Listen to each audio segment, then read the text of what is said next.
Willkommen bei einem weiteren Video. Das Thema heute, da habe ich ein bisschen für gebraucht. Ich habe sogar schon Anrufe bekommen, ich habe E-Mails bekommen und in Kommentaren wurde ich auch schon gefragt, wann es denn endlich das Video gibt, wo ich diese ganzen Komponenten, die ich euch ja schon mal vorgestellt habe in den entsprechenden Videos, wann die denn alle eingebaut werden in den Smart. Tatsächlich ist es so, wir sind gerade Anfang 2023 und eigentlich habe ich den ganzen Spaß Anfang 2022 schon in den Smart eingebaut. Heißt, ich fahre damit ich fahre damit schon über ein Jahr rum. Warum ich erst jetzt zu dem Video komme, liegt ein bisschen an der Zeit, an den Projekten und tatsächlich am Wetter. Heute ist es auf jeden Fall soweit. Es gibt das Smart Einbauvideo, beziehungsweise was heißt Einbau? Ich werde darauf eingehen, wie ich die Kabel gelegt habe, wie ich die Lautsprecher angeschraubt habe, was, wo, wie, wo miteinander zusammenspielt, wie die Hochtöner an die A-Säule kommen und so weiter und so fort.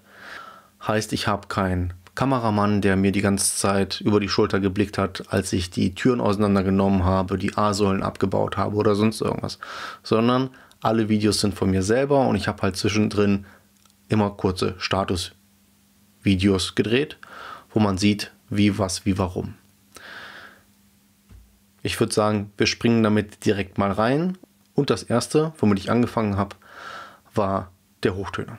Also Hochtöner, Positionierung, Anbringung und so weiter. Das gucken wir uns als erstes an. Also als allererstes sieht man halt die Aufnahme von Eaton, die man ja quasi in meinem Hochtonvideo schon gesehen hat. Und da ist es so, das habe ich erstmal mit doppelseitigem Klebeband einfach an die A-Säule geklebt, sodass es halt von der Position her passen würde. Als nächstes habe ich die Löcher, die man dann gesehen hat, einmal anskizziert und durchgebohrt. Natürlich, indem ich die A-Säule abgenommen habe.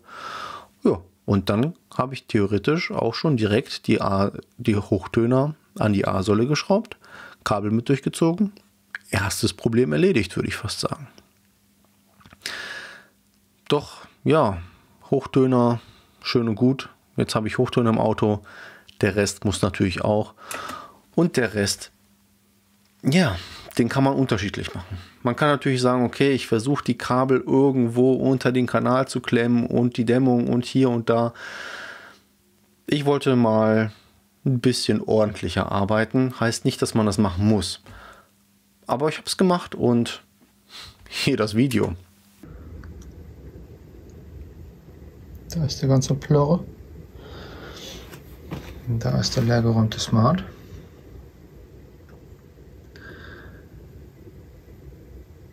Alles raus und Kabel sind drin. Heißt, erstmal können wir uns auch die Decke angucken. Die Decke ist einmal clean. Da kommt nachher noch Dämmung drauf. Ansonsten Türverkleidungen kommen als nächstes, die sind noch nicht so weit. Aber dafür der Rest. Quasi alle Kabel gelegt. Ich zeige euch gleich, wo was für ein Kabel lang läuft. Ansonsten hier auch nochmal die Decke. Wird halt wie gesagt nochmal gecleant. Und ja, so sieht ein gestrippter Smart aus. Mit einem hängenden Joying-Radio. Also wie wir sehen, hier sind unsere Adapter etc. pp. Alles nach hinten gelegt, inklusive SPDIF-Kabel, USB-Kabel, Remote-Kabel und so weiter und so fort. Und Lautsprecherkabel, weil ich benutze den Originalkabelbaum, der in die Türen geht. Ich wollte keine zusätzlichen Kabel in die Türen legen, deswegen bin ich hier einfach mit meinen Kabeln, die ich extra von der Endstufe gelegt habe, auf die Originalkabel gegangen, die hier in den Adapter reingehen und dann in die Türen. So, und dann gucken wir uns das alles an. Das heißt, SPDIF Remote und die also die Lautsprechersignale für die TMTs kommen hier runter, gehen hier einmal lang gelegt über den Hauptbaum zu dem Gesamtteil. Grund ist, die Endstufe kommt hier so hin, natürlich auf dem Teppich. Dementsprechend liegen jetzt hier alle Kabel. Als die nächste Leitung, die ich habe, ist vom Hochtöner. Der Hochtöner, also die A-Säule ist ja gerade auch weg, weil wegen Umbau. Und aber das Kabel von der A-Säule läuft da unten runter, quasi hier einmal lang, komplett bis zu dem Teil hier. Und auf der anderen Seite haben wir auch das Hochtönerkabel, was hier runterhängt. Das läuft da unten lang, zusammen mit dem Stromkabel, also mit Plus. Hier lang, hintenrum einmal hier durch bis zu dem Teil. Da wo Plus ist, muss auch Minus sein. Also Masse. Masse habe ich mich hier vom Massepol geholt. Quasi hinter der Verkleidung ist direkt ein Massepol. Und hier einmal runtergelegt zu den anderen Sachen. Ja, ansonsten gibt es hier drin nicht mehr viel zu sehen. Ich zeige euch noch mal vorne, wo das Pluskabel reingeht. Also, da sieht man genau da hinten das Pluskabel, wie es durch die Gummitülle geht. Und ansonsten haben wir hier quasi noch ein bisschen lang gelassen. Hier kommt noch ein Sicherungshalter dran. Und ja, dann sollte das hoffentlich klappen. Batterie ist raus. Und Batterie, so wie es gehört, lädt hier gemütlich am ZDEC. So. Nächster Schritt. Dämmen. Und dann geht's weiter.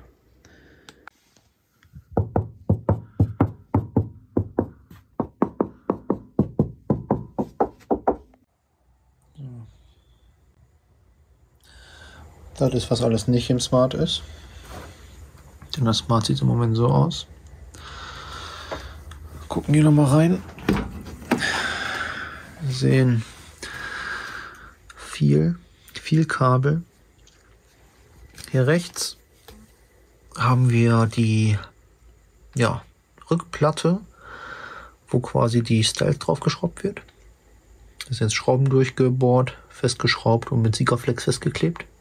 Härtet gerade aus. Hier unten sehen wir alle Kabel. Das heißt sowohl das Hochtonkabel von rechts als auch die Tiefmitteltönerkabel, die hier lang laufen und da verschwinden, als auch das Strom- und rechte Hochtonkabel, was hier einmal rum und dann da verschwindet. Das runterhängende Joying-Radio. Ja, ansonsten haben wir jetzt ein gedämmtes Dach. Ist komplett gedämmt. Ja, komplette Verkleidungen, die jetzt hier oben dran kommen, die sind gerade gelackt worden. Und da gucken wir nochmal vorne. Vorne haben wir jetzt auch soweit alles vorbereitet. Heißt, hier das Stromkabel, was da hinten durchgeht. Eine 80 Ampere Sicherung. Und hier jetzt das offene Ende, weil ich noch nicht genau weiß, wo die Batterie ist. Und unten sieht man neben dem originalen Massekabel hier nochmal ein zusätzliches 25 mm Quadratmassekabel. Auch noch keine Ringöse drauf, weil ich weiß noch nicht, wann bzw. wo genau der Minuspol ist. Ja, wie gesagt, da hinten geht es dann durch. Sonst gibt es noch nicht viel. Als nächstes Türverkleidung, würde ich sagen. Dankeschön. So langsam baut sich wieder zusammen. Türen sind immer noch nicht angefangen, aber Boden ist drin. Endstufe ist drin und verkabelt. Das Kabel, das hier hochgeht, ist für den Subwoofer. Alles ordentlich verkabelt. Ja, wie gesagt, Teppich drin. Als nächstes kommen die Sitze wieder rein und dann kann erstmal angeschlossen werden. Bis später. Hier gibt es einmal halt die Endstufe, die man quasi nur noch erahnen kann. Hat aber genug Platz. Darüber ist provisorisch jetzt der Subwoofer eingezogen. Halt die ganze Verkleidung fehlt noch. Aber Subwoofer ist drin. So. Und ich habe schon mal die Hochdöner angebracht. Alles einmal getestet. Das heißt, der DSP funktioniert. Die Endstufe macht Musik. Und jetzt müssen noch die Türen gedämmt werden. Bis später. So, Stromversorgung ist jetzt fertig. Wie wir sehen, haben wir einmal Plus. Das ist hier unsere zusätzliche Plusleitung. Schön isoliert. Und das hier mal abmachen. Dann sehen wir auch, wie das aussieht. Einfach hier mit dem Ringkabelschuh angeschlossen. In der Abdeckung hier so eine schöne Aussparung gemacht. So, passt soweit. Dann geht es hier mit, ich glaube, 23 cm in die Sicherung. Ist eine 80 Ampere Sicherung eingebaut. Dann geht es da weiter. Und da hinten geht es dann quasi in den Innenraum. Ansonsten Masse. Das hier ist die Originalmasse, die wir schon gesehen haben. Und das ist die zusätzliche Masse, auch mit dem Ringkabelschuh ganz normal. Und dann geht es da unten an den, sieht man es, da, an den Originalmassepunkt.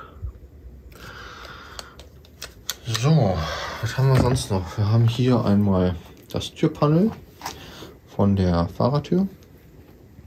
Leicht gedämmt, hier dieser SCCA-Dämpfstoff, hier die Norflex-Elemente. Nicht übertrieben, ein bisschen halt. Soll ja nicht so schwer werden, die Karre. Dann haben wir hier, wahrscheinlich genau falsch rumgedreht, haben wir hier die Türinnenverkleidung.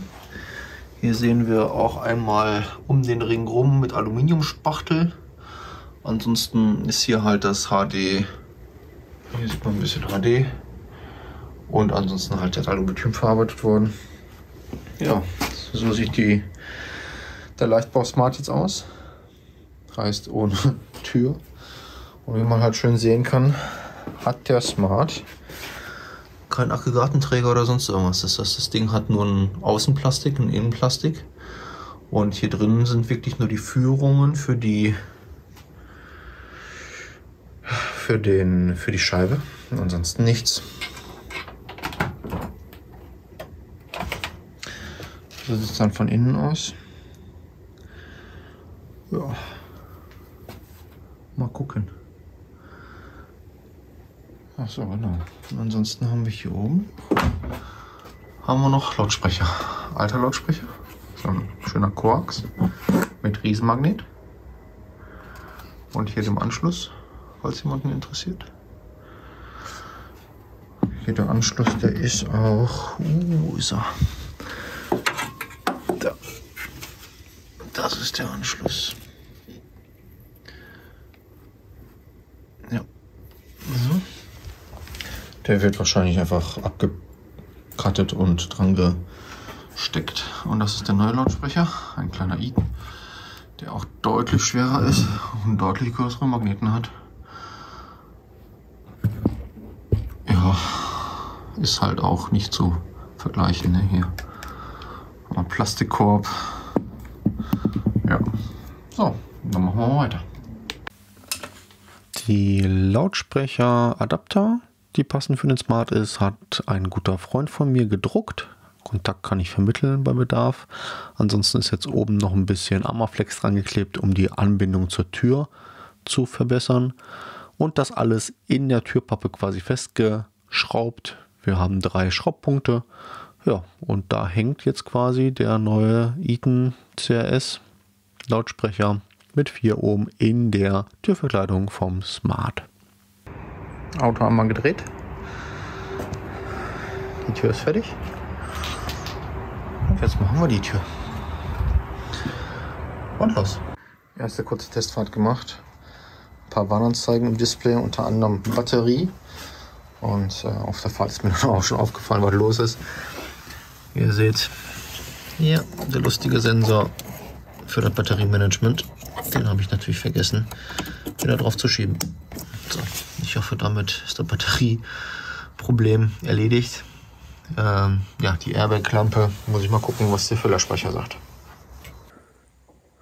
So, der Dachhimmel kommt jetzt wieder rein. Er ist komplett schwarz gemacht.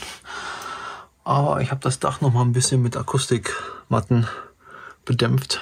Das war jetzt quasi beim ohne Dachfahren super krass hell, deswegen einmal ein bisschen Dämmung noch, weil hier sehen wir, hier ist noch Platz zwischen Dachhaut. Also doof damit, und jetzt kommt das Dach wieder rein. Ich freue mich. Und so sieht der Smart heute aus, heißt ein Jahr später. Eigentlich komplett unverändert, heißt ja immer noch ein blau-lila Auto. Lautsprecher sind genau da, wo sie waren. Türen nicht nochmal geöffnet. Endstufe nicht nochmal getauscht. Wirklich 1:1 einfach das, was wir schon kennen. Auch das Radio ist weiterhin drin. Es funktioniert auch wieder. Ja, im Prinzip bin ich damit schon zufrieden. Einer der Gründe, warum das Video auch ein bisschen länger gedauert hat, es sollte eigentlich auch direkt ja, der Inhalt mit rein bezüglich der Einrichtung der DSP-Endstufe. Die DSP-Endstufe zeigt sich als ein wenig zickig. Heißt, ja, hat noch so ein paar Mäkel in der Software, die man halt verstehen muss, um zu verstehen, okay, dann macht er das, dann macht er das. Kommen aber sicherlich noch Videos zu. Ihr seht auch die Hochtöner jetzt schön entsprechend in den A-Säulen. Und ja, das sieht alles ganz gut aus, das funktioniert alles gut. Kann ich 1:1 so empfehlen. Das Frontsystem kann ich empfehlen, das macht Spaß, kann gut laut. Auf jeden Fall nichts auszusetzen an der Komponentenwahl bisher.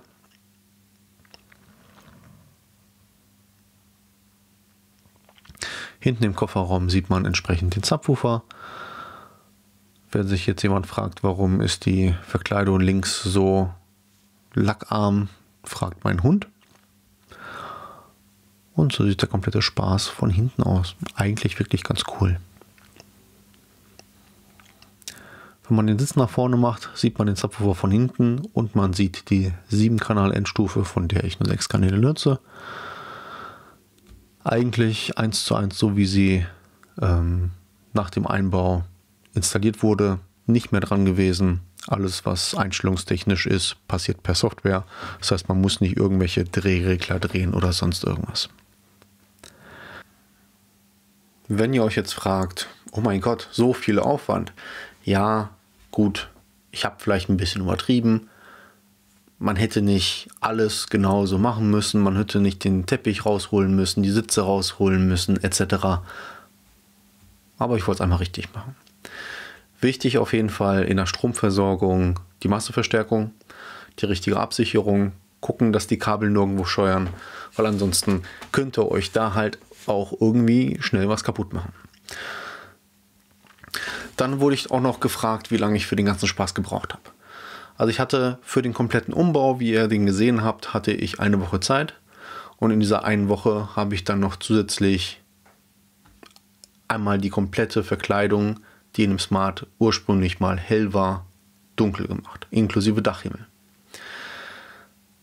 Die Verkleidung im Smart sind einfach Plastikteile, die wurden einmal kurz angeschliffen, gesäubert und dann grundiert und schwarz lackiert. Der Dachhimmel, da gibt es ein separates Video für, weil da habe ich 2, 3 Versuche gebraucht, um den richtigen Weg zu finden. Wie ich in den Kurzvideos gezeigt habe, ich fahre jetzt seit einem Jahr mit den Einstellungen rum, die ich vor circa 9 Monaten mal gemacht habe in dem Auto. So richtig zufrieden bin ich endgültig noch nicht, aber das ist wirklich meckern auf sehr hohem Niveau. Das Auto macht Spaß und wenn mich da jetzt wirklich aktiv was stören würde, würde ich schon lange im Auto sitzen, um irgendwas umzustellen. Aber das ist das, wo ich euch definitiv auch wieder mitnehmen will. Heißt, es wird Videos geben, wie ich die Stealth DSP-Endstufe einstelle, einmal die Basic Settings und dann ja auch ein bisschen Workflow, wie ich dann halt mit meinem Messgerät gucke, dass ich das Ding auch ordentlich zum Klingen bringe. Wer sich jetzt explizit für den Ausbau bzw. Umbau der Türen interessiert, Im Smart 453 Forum im Internet gibt es 2 ausführliche Anleitungen, wie man die Türen auseinander nimmt und wieder zusammenbaut. Das habe ich mich einfach dran gehalten, das hat super funktioniert. Da gibt es dann halt auch die entsprechenden Zeichnungen für die Lautsprecheradapter. Heißt, da ist die Quelle eurer Wahl. Und ja, da kann ich auf jeden Fall euch empfehlen, euch anzumelden. Wie geht es jetzt mit meinem Smart weiter? Soweit bin ich sehr zufrieden mit dem Auto. Er fährt gut, Musik ist gut. Wie gerade gesagt, ich werde nochmal ein bisschen an die DSP-Einstellungen gehen. Da nehme ich euch mit. Und ansonsten, wenn ich damit zufrieden bin, vielleicht baue ich dann nochmal irgendwie um. Vielleicht kommt ein anderer Subwoofer rein. Vielleicht kommt eine andere DSP-Endstufe rein. Wer weiß. Also ich spiele gerne. Dementsprechend glaube ich nicht, dass das der endgültige Ausbaustand sein wird. Bleibt gespannt. Ich danke euch. Wenn euch der komplette Bericht gefallen hat,